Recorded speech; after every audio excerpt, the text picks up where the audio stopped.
Bonjour et bienvenue sur le Global Direct Investment Show. Cette émission vous est présentée par Dukascopy TV et offshorepremium.com. Aujourd'hui, nous allons discuter le cas de Singapour. Singapour est classé numéro 1 sur 189 pays dans le classement de facilité des affaires de la Banque mondiale. Singapour est, avec Hong Kong, l'autre benchmark des affaires, le pays en comparaison duquel tous les autres doivent être examinés. En termes de location, Singapour est située à la pointe de l'Asie du Sud-Est.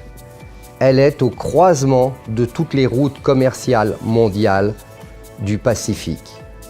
Singapour a aussi une population multiculturelle de 4 800 000 habitants. Pourquoi investir à Singapour? Singapour a quelques caractéristiques qui lui sont propres.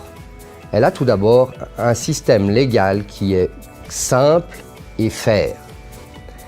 Elle a aussi une grande qualité de production. Mais surtout, Singapour est un pays d'intégrité et de fiabilité. Cela ne vous convainc pas? Laissez-moi vous donner un exemple. Un de mes clients était spécialisé dans le rachat d'usines en faillite, que ce soit des usines de ciment, de papier de cigarette, qu'il rachetait en Europe. Il ramenait les équipements à Singapour, il les rénovait, puis il vendait ces usines à des entreprises de pays qui ne pouvaient pas s'offrir les usines modernes. Ce client se dit que s'il allait travailler dans un pays low cost, dans un pays où les frais seraient moins importants, il pourrait augmenter sa marge de profit. Après une étude, il décida de se rendre dans un autre pays d'Asie du Sud-Est. Résultat des courses, après 2 ans, il était de retour à Singapour. Pourquoi? Parce que bien qu'il était vrai que les coûts de production étaient moins chers, les loyers moins chers, la main-d'œuvre moins chère, tout était moins cher, le fait est que ce pays était envahi par la corruption et qu'il n'était pas possible de travailler. Donc si vous êtes une petite ou moyenne entreprise, que vous souhaitez partir à l'étranger, ne pensez pas toujours « je vais investir dans le pays le moins cher possible », mais pensez « je vais investir dans le pays où j'ai la plus grande liberté pour travailler ». Comment investir à Singapour? En termes d'investissement étranger, Singapour est un pays ouvert au monde.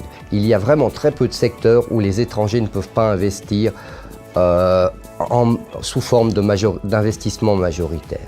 Sinon, pour tout le reste, vous pouvez créer un véhicule légal à 100%, avec 100% de contrôle étranger. En ce qui concerne les différents types de véhicules que vous pouvez utiliser. Alors tout d'abord, vous avez les sociétés type SARL ou type société anonyme. Vous avez les partnerships, vous avez les partnerships limités et vous avez aussi la possibilité de créer un office représentatif ou un trust. Alors, une des raisons où Singapour fait moins bien que Hong Kong, c'est les coûts de constitution des sociétés. Parce qu'à Singapour, vous aurez l'obligation d'utiliser un directeur résident. Donc ça va augmenter le coût de constitution de votre société et les coûts de maintenance. Vous devez présenter des comptes toutes les années, mais pour les petites et moyennes entreprises qui répondent à 2 conditions, il ne sera pas nécessaire de faire auditer ces comptes. Au niveau des taxes, Singapour est aussi un pays où il fait bon de faire des affaires. Il n'y a pas d'impôt sur les dividendes, il n'y a pas d'impôt sur les gains de nature capitale. L'impôt sur les sociétés est à un taux de 17% seulement. Il est aussi possible d'obtenir des discounts. Si vous faites moins de 300 000 $ de profit dans l'année, de profit taxable dans l'année, et que vous êtes une nouvelle petite entreprise, vous ne payerez qu'un taux entre 0 et 5,6% sur vos 300 000 $ de profit taxable. Ce privilège est aussi accordé à d'autres entreprises. Mais alors le discount est de 8%. Finalement, le dernier avantage de Singapour est sa force de travail et sa politique d'immigration. Singapour a une main-d'œuvre qui est multiculturelle, qui est très bien éduquée et qui travaille énormément et qui est très productive. Ils travaillent d'ailleurs trop, il n'y a pas assez de mariages et de bébés. Cela conclut notre émission sur Singapour.